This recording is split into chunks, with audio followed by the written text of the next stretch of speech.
Hello everyone, welcome back. Properties of magnetic lines of force right due to a circular coil. तो pattern देखी थी हमने last time में, pattern यानी जो एक्सपेरिमेंट है उससे रिलेटेड कि सर्कुलर कॉइल किसको कहते हैं, कैसी पैटर्न मिलेगी, राइट। और ये पैटर्न एज पर रूल्स है, कुछ स्पेसिफिक रूल्स को फॉलो करती है। या तो हम ऐसा भी कह सकते हैं कि इस पैटर्न को देख के हम कुछ कंक्लूजन्स भी निकाल सकते हैं। तो उसको हम कहते हैं properties of lines of force around the circular coil. ये सिंपल ड्राइंग भी मैंने करके बताई थी और ये वीडियो भी हमने देखा था कि भाई कैसी होती है जो मैग्नेटिक फील्ड कॉइल की वजह से मल्टीपल वायर्स करंट बढ़ाएंगे तो मैग्नेटिक फील्ड बढ़ेगी, है ना। टैपिंग करने पे ये देखो, है ना। तो ये भी हमने देखा था लास्ट टाइम।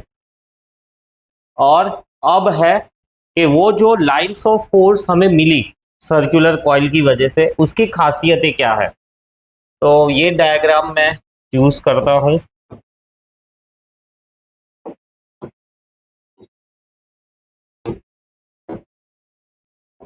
और उसकी हेल्प से हम समझेंगे। ये रहा।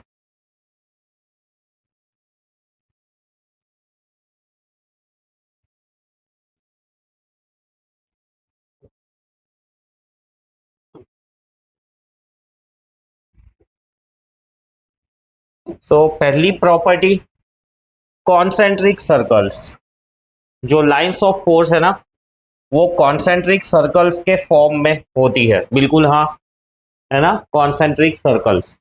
But near the conductor, conductor से जैसे जैसे दूर जाएंगी ना अगेन एलिप्टिकल होती जाएगी। और एलिप्टिकल के लिए हमने ऑलरेडी एक्सप्लेनेशन देखा क्यों एलिप्टिकल होती है, क्योंकि वायर की मैग्नेटिक फील्ड और अर्थ की मैग्नेटिक फील्ड दोनों इंटरैक्ट करती है और उस इंटरैक्शन की वजह से वो अपना सर्कुलर शेप छोड़ के इलिप्टिकल बन जाती है।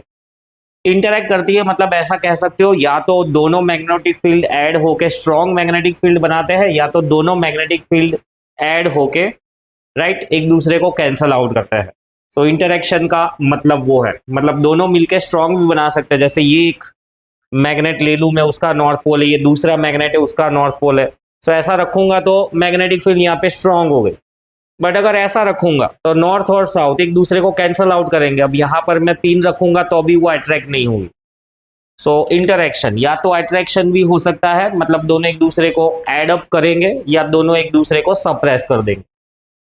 Straight at the centre, right, coil के बीच में एकदम सीधी मिलेंगी। क्यों? क्योंकि दोनों मैग्नेटिक फील्ड टकराएगी। दोनों मैग्नेटिक फील्ड देखो अपोजिट डायरेक्शन में है, तो उस वजह से क्या होता है, दोनों मैग्नेटिक फील्ड जब एक दूसरे को रिपेल करती है तो बीच में लाइंस ऑफ फोर्स एकदम सीधी रहती है। या तो ऐसा कह दो कि आयरन फाइलिंग्स यहां पर ऐसी सीधी रहेगी। So as the circle expands outward, reach the center of the circular loop, the curves become completely straight and parallel to each other. Reason यही है कि दोनों वायर्स में करंट का डायरेक्शन अलग अलग है, हैंस मैग्नेटिक फील्ड दोनों की वजह से मैग्नेटिक फील्ड का जो ओरिएंटेशन है नॉर्थ और साउथ पोल वो अलग अलग है। बीच में एग्जैक्टली वो एक दूसरे को रिपेल करती है क्योंकि एक ही वायर है, दोनों में करंट सेम है, तो बीच में दोनों एक दूसरे के इफेक्ट को कैंसल आउट ही कर देती है। Strongest in the centre, wire के पास में मैग्नेटिक फील्ड एकदम स्ट्रॉन्ग है। The magnetic field is at its maximum at the, नहीं वायर के पास में नहीं, centre of the coil where the lines are most dense and becomes weaker as you move outward. हाँ, सेंटर में ही। सो सेंटर के पास में जो लाइन्स ऑफ फोर्स है ना ज्यादा पास पास में होगी, बट जैसे जैसे दूर जाओगे ना वो लाइंस ऑफ फोर्स दूर होती जाएगी। सो वायर के पास में काफी स्ट्रांग है, वायर से दूर जाओगे तो वीक होती जाएगी। It's understood. Direction, direction depend करता है करंट की डायरेक्शन पे। Lines of force are in the same direction in the middle part of the coil and other parts they are in opposite direction and are in opposite direction at the other part. तो देखो ये middle part में इन सब का direction ऐसा ही है ऊपर की तरफ, और यहां पर अदर पार्ट में लाइंस ऑफ फोर्स का डायरेक्शन अदर डायरेक्शन में। फिर the direction of the magnetic field can be determined using the right hand thumb rule. Right hand thumb rule हमने ऑलरेडी डिस्कस किया, राइट। ऐसे वायर को hold करना है, curling fingers will give the direction of the magnetic field.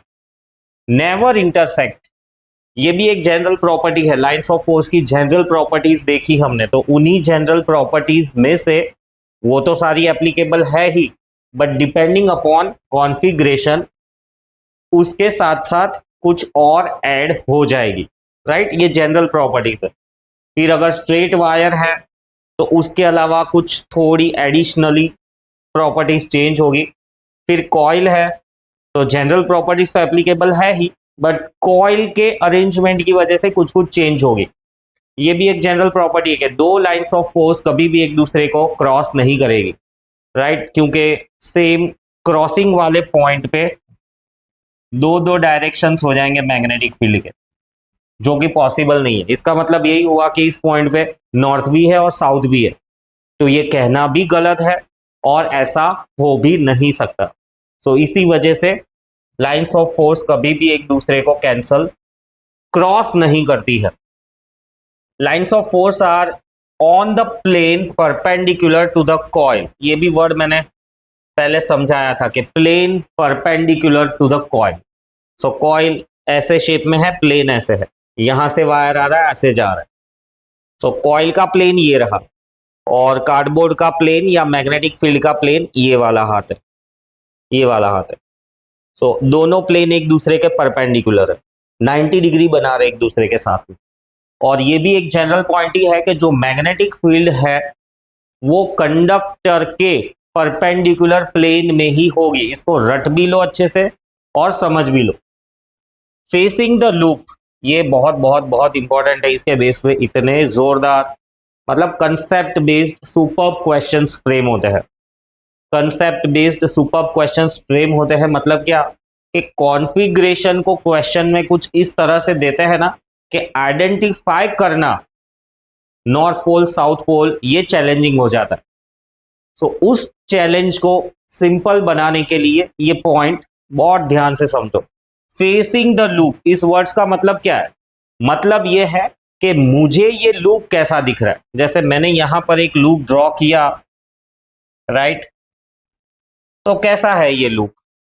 Clockwise है क्या anti clockwise है? बताओ। क्लॉकवाइज लूप है ये या एंटी क्लॉकवाइज लूप है?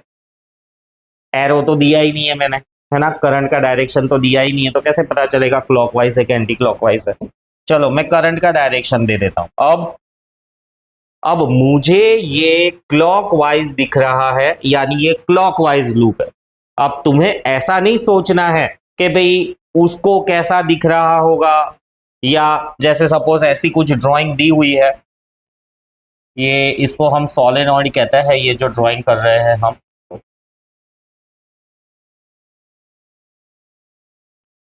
इसको हम सोलेनॉइड कहते हैं, ऐसा। तो ये यहां से मैं देखूंगा तो मुझे कैसा दिखेगा? तो मेरे पर्सपेक्टिव से करंट की डायरेक्शन क्या है, समझो ये चीज को। अगर करंट तुम्हें क्लॉकवाइज दिख रहा है ना, तो ये वाला फेस कॉइल का होगा साउथ पोल, और दूसरा वाला फेस हो जाएगा नॉर्थ पोल। क्लियर, एकदम क्लियर होना चाहिए कि तुम देखो, तुम्हें ये क्लॉकवाइज दिख रहा है तो ये साउथ पोल। अब इसके पीछे वाला जो फेस होगा ना कॉइल के पीछे वाला, वो नॉर्थ पोल। जैसे अगर बेस्ट एग्जांपल और एक मैं लूँ कि जैसे सपोज ये एक मैंने लूप बनाया है ना, सेम ये वाला लूप, तो ये वाला जो फेस है ना साउथ पोल का काम करेगा, और इसका पीछे वाला जो फेस है ना नॉर्थ पोल जैसे काम करेगा। ये चीज क्लियर रखो दिमाग में। वैसे ये सिंगल लूप के लिए नहीं है, मल्टीपल लूप्स होते हैं। ये देखो मल्टीपल लूप्स होते हैं, तो मल्टीपल लूप की वजह से एक साइड नॉर्थ पोल का काम करेगी, दूसरी साइड साउथ पोल का काम करेगी। इसमें भी देखो आइडेंटिफाई करो कौन सा नॉर्थ पोल है कौन सा साउथ पोल है। एरो मैंने ऑलरेडी दिए हुए है ना। तो यहां से ऐसे घूम रहा है। अब ये देखो हाथ के घुमाव को हाथ के घुमाव को, मतलब ये ऐसे जा रहा है फिर पीछे जा रहा है ना, आगे से पीछे की तरफ जा रहा है, आगे से जा रहा है फिर पीछे जा रहा है। तो ये देखो एंटी क्लॉकवाइज डायरेक्शन हुआ, एंटी क्लॉकवाइज डायरेक्शन मतलब ये वाला पोल नॉर्थ हो जाएगा और ये वाला पोल साउथ हो जाएगा। सो तुम्हारे पर्सपेक्टिव से करंट क्लॉकवाइज है तो साउथ पोल और एंटी क्लॉकवाइज है तो नॉर्थ पोल, ध्यान रहना चाहिए। आगे बढ़ते हैं। नेक्स्ट है व्हाट इज ए सोलेनॉइड। ये ऑलरेडी ये जो मैंने ड्रॉ किया था ये सोलेनॉइड ही है। सोलेनॉइड को बहुत सिंपल भाषा में कुछ कहे तो सोलेनॉइड इज चरखा, फिरकी कह दो। फिरकी मतलब ये जब पतंग चढ़ाते हैं तो धागा जिस अरेंजमेंट पे लपेटा हुआ है, फिरकी कहो चरखा कहो, है ना, एग्जैक्टली वही, बस कार्डबोर्ड है और कार्डबोर्ड के ऊपर बहुत, जैसे धागा भी कितना सारा लिपटा हुआ रहता है वैसे ही काफी सारा वायर लिपटा हुआ है, इंसुलेटेड वायर। इंसुलेटेड वायर पे भी मैंने डिस्कशन किया था कि ये इंसुलेटेड वायर मतलब हमारा घर में जो यूज करते हैं प्लास्टिक कोटिंग वाला वो नहीं, कॉपर और उसके ऊपर एनेमल का कोटिंग होता है। प्लास्टिक कोटिंग थोड़ा मोटा हो जाता है, एनेमल कोटिंग थोड़ा पतला होता है। सो सोलेनॉइड सिंपल, जैसा कि मैंने कहा, जस्ट कार्डबोर्ड, राइट, कार्डबोर्ड और उसके ऊपर बहुत सारे टर्निंग्स किए हुए हैं कॉपर के वायर के, उस अरेंजमेंट को हम कहते हैं solenoid. Solenoid is a device that consist of insulated copper wire wound on a cylindrical cardboard या plastic tube such that its length is greater than the area of cross section। length बड़ी है, area of cross section छोटा है, and it behaves like a magnet when the current is passed through it। और ये काफी strong magnet बनता है। So solenoid ये इसका फिजिक्स का नाम है, कॉमन लैंग्वेज में हम इसको इलेक्ट्रोमैग्नेट भी कह सकते हैं। वैसे इलेक्ट्रोमैग्नेट एक जनरल वर्ड है, उसमें इस तरह के अरेंजमेंट को हम सोलेनॉइड कहते हैं। समझ में आया? एक खिल्ली ले लो, उसके ऊपर बहुत सारे टर्निंग्स कर दो कॉपर वायर के, तो वो जो अरेंजमेंट है उसको फिर बैटरी से पावर सप्लाई दोगे तो वो मैग्नेट बन जाएगा। समझ में आया? सो इलेक्ट्रोमैग्नेट इलेक्ट्रिसिटी से बनने वाला मैग्नेट, बट ये जो कॉन्फ़िगरेशन है ना कार्डबोर्ड वाइंडिंग वाला, उसको हम कहते हैं solenoid. Solenoid is a electromechanical device that converts electrical energy into mechanical motion or a long tightly wound coil of wire that generates a controlled uniform magnetic field। So electrical energy को mechanical motion में, ये sentence शायद समझ में ना आए, but ये थोड़ा एडवांस लेवल वाला स्टेटमेंट है। मतलब इलेक्ट्रिसिटी पास करोगे ना तो लॉकिंग अनलॉकिंग मैकेनिज्म्स काम करते हैं। बहुत सारी जगहों पे ऐसे इलेक्ट्रॉनिक लॉक्स होते हैं, मैग्नेटिज्म के बेस पे ही काम करते हैं। तो इलेक्ट्रिसिटी पास होती है तो मैग्नेटाइज होके लीवर आगे जाता है, लॉक हो जाता है, इलेक्ट्रिसिटी का सप्लाई बंद हो जाता है, नॉन मैग्नेटाइज होके वो पीछे आ जाता है, अनलॉक हो गया। ये वाला समझो, ये वाला 10 स्टैंडर्ड के लिए बेस्ट है कि यूनिफॉर्म मैग्नेटिक फील्ड प्रोड्यूस करता है। और उस यूनिफॉर्म मैग्नेटिक फील्ड को जैसे मैंने कहा कि भाई लॉक के लिए यूज कर सकते हो। By passing an electric current through the coil, it creates a magnetic force that pulls or pushes a plunger to perform a physical work। Plunger मतलब स्टॉपर, स्टॉपर होती है दरवाजा बंद करने की, अब उसकी जगह पे मैग्नेट से वो काम करवा सकते हो, ऑटोमेशन कहते हैं उसको। सोलेनॉइड की खासियत, solenoid is an arrangement which behaves like a magnet when the current is pass through it, है ना। The magnetic lines of force are parallel inside the solenoid। देखो पैरेलल है, इसका भी डायग्राम ड्रॉ करते आना चाहिए, ड्राइंग तो करते आनी ही चाहिए। पेंसिल यूज करो, ब्लू पेन यूज करो, ब्लैक पेन यूज करो, कलर पेंसिल्स यूज करो, और इस चीज को समझो। देखो मैं कैसे ड्राइंग कर रहा हूं,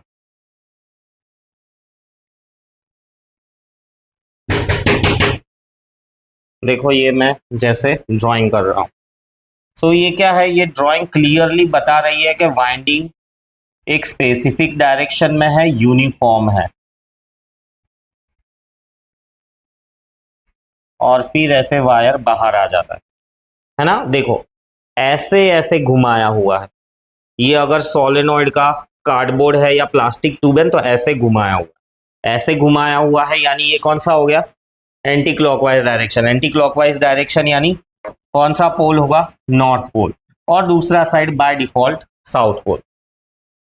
So magnetic field is very strong inside, the magnetic lines of force are parallel inside, इसकी वजह से मैग्नेटिक फील्ड भी ड्रॉ करते आनी चाहिए हमें। तो ड्रॉ करूं तो कुछ ऐसा आएगा,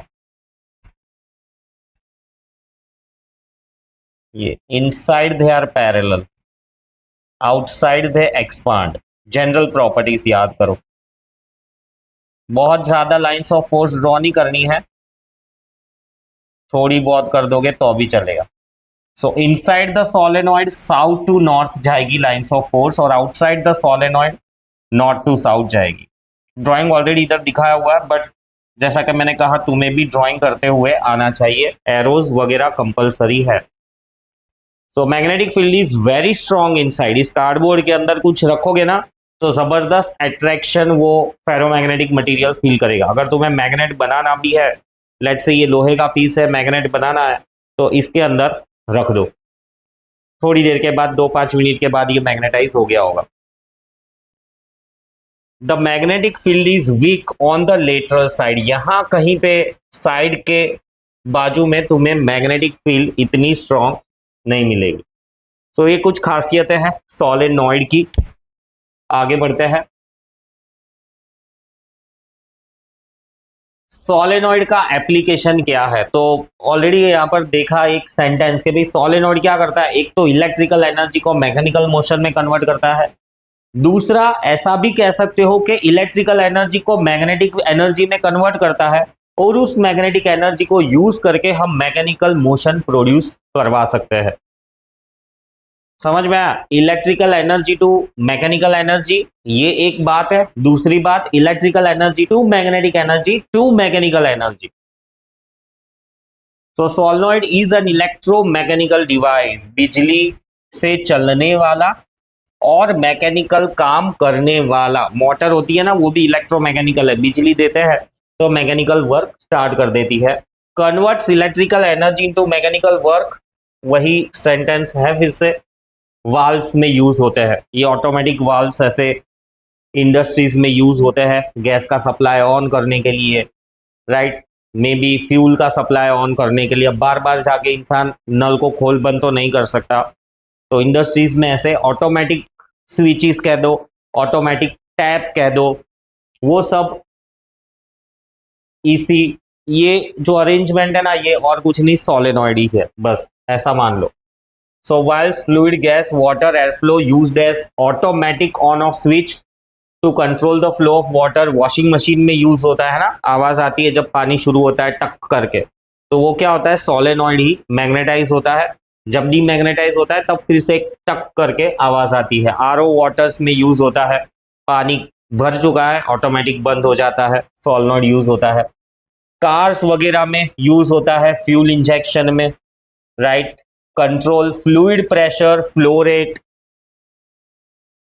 फिर लॉकिंग मैकेनिज्म्स में यूज होता है, स्विचेस एंड लॉकिंग मैकेनिज्म्स में यूज होता है। व्हीकल के इग्निशन में भी सोलेनॉइड के हेल्प से ही फ्यूल का इंजेक्शन होता है, कि भाई हमने जैसे ही एक्सेलरेशन प्रेस किया, फ्यूल का इंजेक्शन हुआ इंजन में, तो वो सोलेनॉइड कितना खुला कितना बंद हुआ उस हिसाब से फ्यूल का इंजेक्शन होता है। तो जस्ट देखो कि सोलेनॉइड कितनी सारी जगहों पर एप्लीकेबल है। सो ये एक बहुत बेसिक इलेक्ट्रोमैकेनिकल डिवाइस है। मशीनरीज में यूज होता है, security and access, power electronic door locks, hotel rooms, car, बहुत सारी जगहों पर, मतलब जहां पे भी तुम्हें ऐसा लगे ना कि ये मैग्नेटाइज डीमैग्नेटाइज हो रहा है, वो भी ऑटोमेटिक, तो समझ लो कि सोलेनॉइड यूज हो रहा है। Experiment to show the pattern of magnetic field around a solenoid. Solenoid के आसपास मैग्नेटिक फील्ड का पैटर्न कैसा होगा, देखो, आयरन फाइलिंग्स स्प्रेड कर दी, सोलेनॉइड बनाया हुआ है, ये वाइंडिंग की कुछ पैटर्न्स होती है, सो ध्यान रखना। देखो अंदर एकदम स्ट्रेट लाइंस जैसा दिख रहा है, बाहर की तरफ उतना ढंग से नहीं दिख रहा है क्योंकि स्ट्रॉन्ग करंट नहीं है। स्ट्रॉन्ग करंट क्या है, ऐसा एक्सपेरिमेंट में थोड़ा डेंजरस भी हो जाता है। तो बहुत स्ट्रॉन्ग करंट यूज नहीं करते हैं। ये नीडल्स का डिफ्लेक्शन भी एक हमें जानकारी दे देता है कि देखो मैग्नेटिक फील्ड स्ट्रेट है। आयरन फाइलिंग से भी हमको पता चल जाता है ना। ये देखो मैग्नेटिक फील्ड कैसे चेंज हो रही है, ऐसा कर्व बनेगा। सो मैग्नेटिक नीडल ऐसी होती है और ये हमें पैटर्न कैसी है ये जानने में हेल्प करती है। एडिशनली आयरन फाइलिंग्स भी हमें हेल्प करती है। ये देखो मल्टीपल तरीकों से हमको पता चल जाता है कि भाई मैग्नेटिक फील्ड कैसी है। तो वो पैटर्न ऐसे ही सारे एक्सपेरिमेंट से बनी हुई है।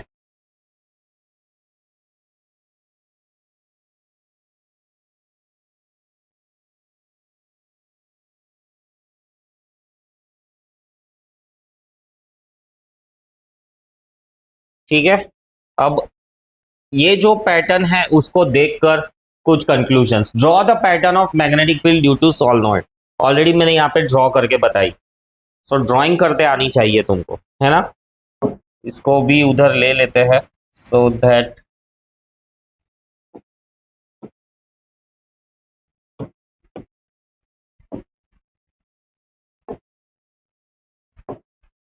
पूछते हैं ये एग्जाम्स में, राइट। ये मेरी ड्राइंग है, मे बी ये तो टर्निंग्स पूरे बताने चाहिए। एरोज यहाँ पर साउथ पोल है ना। तो ऐसी ड्राइंग बना सकते हो, ये मतलब इससे बेटर भी बना सकते हो। So pattern of magnetic field around a solenoid, यानी कि सोलेनॉइड के आसपास में मैग्नेटिक लाइंस ऑफ फोर्स कैसी होगी वो ड्रॉ करके बताना है। आगे बढ़ते हैं। How the intensity of the magnetic field of A solenoid be increase. तो सिंपल, इसके लिए मैंने पहले भी कहा है कि एक ही रामबाण इलाज है। मैग्नेटिक फील्ड बढ़ानी है, नंबर ऑफ टर्न्स बढ़ा दो, करंट बढ़ा दो, ये दो चीज तो पक्की ही है। तो ये रहा, इधर भी वही लिखा है कि भाई नंबर ऑफ टर्न्स बढ़ा दो, करंट की स्ट्रेंथ बढ़ा दो, सॉफ्ट आयरन बार रख दो। खाली इससे में ऐसा एक सॉफ्ट आयरन बार रख दो, मैग्नेटिक फील्ड अपने आप बढ़ जाएगी। क्यों बढ़ जाएगी? क्योंकि ये जो आयरन का बार है ना, वो लाइंस ऑफ फोर्स को पास होने के लिए बहुत आसान रास्ता देता है। समझो, इधर मैग्नेट रखा हुआ और इधर कोई लोखंड की चीज है, क्या अट्रैक्शन होगा? इसको छोड़ दूंगा मैं, ये छोटी सी आयरन नेल है, उसको छोड़ दूंगा तो क्या वो इधर आ जाएगी? नहीं आएगी। पर अब इन दोनों के बीच में मैं एक लोखंड का रॉड रख दूं तो वो रॉड के थ्रू होते हुए लाइंस ऑफ फोर्स आराम से उस नेल को अट्रैक्ट कर लेगी। तो ये चीज समझो कि जो फेरोमैग्नेटिक मटेरियल्स है ना, वो मैग्नेटिज्म को एक जगह से दूसरी जगह पर बहुत अच्छे से ले जाते हैं। या ऐसा भी कह दो कि मैग्नेटिज्म का एक जगह से दूसरी जगह जाना मतलब मैग्नेटिक लाइंस ऑफ फोर्स का दूर तक पहुंचना। फिर by making the soft iron core from the thin wires rather than एक पूरा लोहे का टुकड़ा, छोटे छोटे वायर्स को ऐसा ट्विस्ट करके रख दो तो और भी ज्यादा बेटर है। If solenoid is wound on a soft iron bar, देखो ये सॉफ्ट आयरन बार एक खिल्ली ही है, then the iron bar requires a temporary magnetism, that is it behaves like a temporary magnet. हाँ, इसको अरेंजमेंट को चालू का चालू ही रखोगे ना तो थोड़े टाइम के बाद में ये खिल्ली जो है ना वो मैग्नेट बन चुकी होगी। मतलब इतना स्ट्रांग नहीं, बट मैग्नेट बन चुकी होगी। हम जो जनरली मैग्नेट्स देखते हैं कि मतलब काफी स्ट्रांग अट्रैक्शन है, तो वो सब कैसा इंडस्ट्रीज में बहुत बड़े सोलेनॉइड बहुत स्ट्रांग करंट से बनाते हैं। If solenoid is wound on A steel bar, ये लोहे की कील लेने की जगह पर स्टील की बार ले लो, जैसे स्टील की स्केल आती है ना, स्टेशनरीज पे मिलती है, हम लोग यूज करते हैं। सो वो स्टील की स्केल पे बाइंड कर दो तो वो जो स्टील का टुकड़ा होगा ना वो परमानेंट मैग्नेट बन जाएगा। याद रखो ये पॉइंट्स। सो टेम्पररी मैग्नेट कैसे बनेगा और परमानेंट मैग्नेट कैसे बनेगा? सॉफ्ट आयरन बार यूज करोगे, कॉइल वाइंड करके करंट पास करोगे, temporary magnet. Steel bar use करोगे, कॉइल वाइंड करके करंट पास करोगे, परमानेंट मैग्नेट।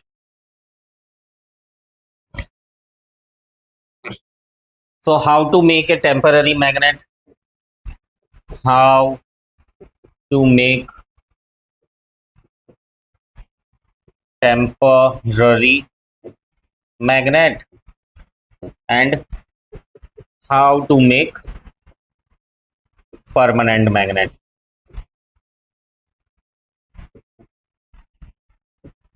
सो ये मेथड्स या ये शॉर्ट डिस्क्रिप्शन याद रखो। आगे बढ़ते हैं। What is a electromagnet? Electromagnet एक बड़ा टर्म है। सोलेनॉइड एक तरह का कॉन्फ़िगरेशन है जो इलेक्ट्रोमैग्नेट की तरह काम करता है। So solenoid which has a iron core is called as a electromagnet. So ये सोलेनॉइड ही है। रेदर देन कार्डबोर्ड या प्लास्टिक ट्यूब ना, हमने सीधा लोहे का सरिया रख दिया है, आयरन रॉड रख दिया है, उस पर वाइंडिंग्स की हुई है, ये बन गया इलेक्ट्रोमैग्नेट। इसको सोलेनॉइड नहीं बोलना। सोलेनॉइड ऐसा होता है, अंदर से खोखला है वो, है ना, कार्डबोर्ड या प्लास्टिक की ट्यूब से बना हुआ है, लेंथ काफी बड़ी होगी। तो ये कुछ बातें हैं इलेक्ट्रोमैग्नेट और सोलेनॉइड को डिफरेंशिएट करने की।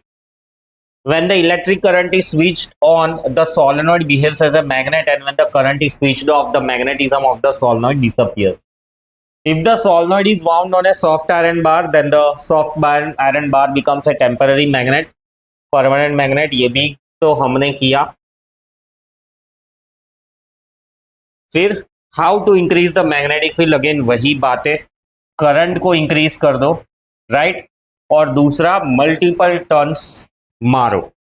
इंसुलेटेड वायर, इंसुलेटेड वायर मतलब एनामेल कोटेड वायर। फिर से एक और बार मैं कहता हूं, हमारे घरों में जो प्लास्टिक कोटिंग वाले वायर्स है वो भी इंसुलेटेड वायर्स है, पर उसमें प्लास्टिक का इंसुलेशन है।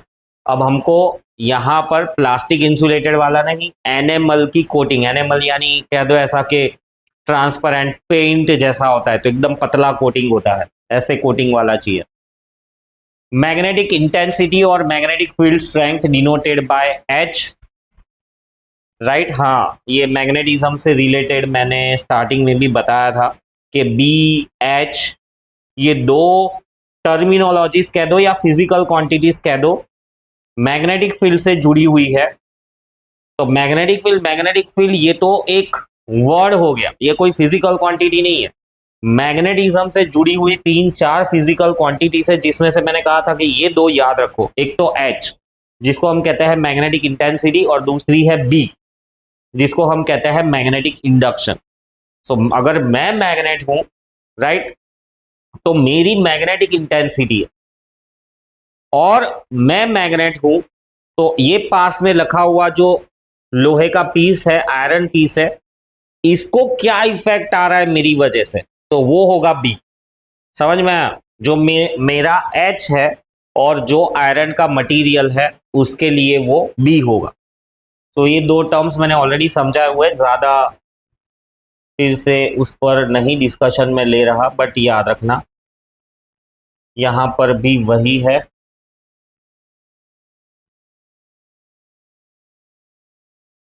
H is the measure of magnetizing force applied to the magnetic material। देखो, मैग्नेटिक इंटेंसिटी मतलब मेरा H कितना पावरफुली इसको फील हो रहा है, तो ये ध्यान रखना। Magnetic intensity denoted by H is the measure of magnetising force applied to the magnetic material, मतलब मैं कितना फोर्स उसको अप्लाई कर रहा हूं।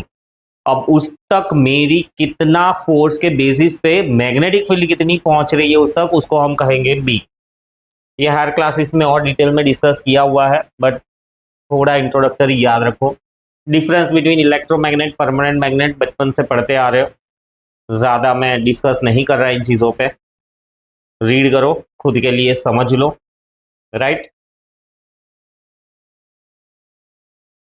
फिर state some uses of electromagnet. Electromagnet के यूजेस क्या क्या है भाई? अनलिमिटेड यूजेस है इलेक्ट्रोमैग्नेट के। Electric appliances like electric bell, fan, relay, relay यानी स्विच, टक टक का जो आवाज आता है ना, वॉशिंग मशीन में कह दो, पानी के प्यूरीफायर में, आरओ में कह दो, वो रिले कह दो, या उसको सोलेनॉइड भी कह सकते हो।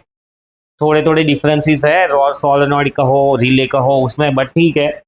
एंड सिंपल लेवल पे या बेसिक लेवल पे उनको तुम सोलेनॉइड ही कह सकते हो। इलेक्ट्रिक मोटर्स में भी इलेक्ट्रोमैग्नेट की वजह से ही रोटेशनल मोशन प्रोड्यूस होता है, और इन चीज़ों को तो अभी हम आगे और डिटेल में पढ़ेंगे इसी चैप्टर में। To pulverise the rocks. ये मैंने इलेक्ट्रोमैग्नेट से बहुत बड़ा लोहे का पीस उठाया, नीचे टुकड़ा पड़ा हुआ है पत्थर का, और इसको छोड़ दिया तो पत्थर का टुकड़ा टूट जाएगा। Pulverising the rock. Separating iron from the metallic mixture, right, मिट्टी में से लोहे का मिक्सचर सेपरेट करने के लिए। Magnetising steel bars, magnet, permanent magnet भी यूज होते हैं काफी जगह पे। एमआरआई मशीन तो मैग्नेट, इलेक्ट्रोमैग्नेट के बेस पे ही चलती है। एमआरआई मशीन ये ऐसी होती है, आदमी को सुलाते हैं और उसका स्कैन करते हैं, ये ऐसी होती है। तो ये तो ये पूरा कॉइल ही है। ये जो कवर के अंदर देखोगे तो इतने सारे वायर वायर वायर वायर लगे हुए हैं। बहुत बिजली खाता है वो एमआरआई का मशीन, बहुत महंगा भी आता है, बहुत स्ट्रॉन्ग मैग्नेटिक फील्ड प्रोड्यूस करता है। इसीलिए एमआरआई के रूम में जाने से पहले सारे मेटल की चीजें निकलवा देते हैं। Loading the blast furnace with the iron ore. लोहे को पिघलाने के लिए उस लोहे को उठा के कैसे रख डालेंगे फर्नेस के अंदर। टेम्परेचर बहुत ज़्यादा है, हम फावड़ा लेके काम नहीं कर सकते, तो ऐसे इलेक्ट्रोमैग्नेट से उठाते हैं, फर्नेस के ऊपर लाते हैं, स्विच बंद कर देते हैं तो वो डीमैग्नेटाइज हो जाता है, सारा आयरन नीचे गिर जाता है। इन रिमूविंग आयरन और steel pieces from the wounds, right, आग के अंदर वो फैब्रिकेशन का कुछ चला गया टुकड़ा, मैग्नेट से निकाल सकते हैं। जख्म हुआ है वहां पे, अगर शायद मैग्नेटिक मटेरियल या लोहे से जख्म हुआ है तो शायद लोहे के पार्टिकल्स रह जाए, बहुत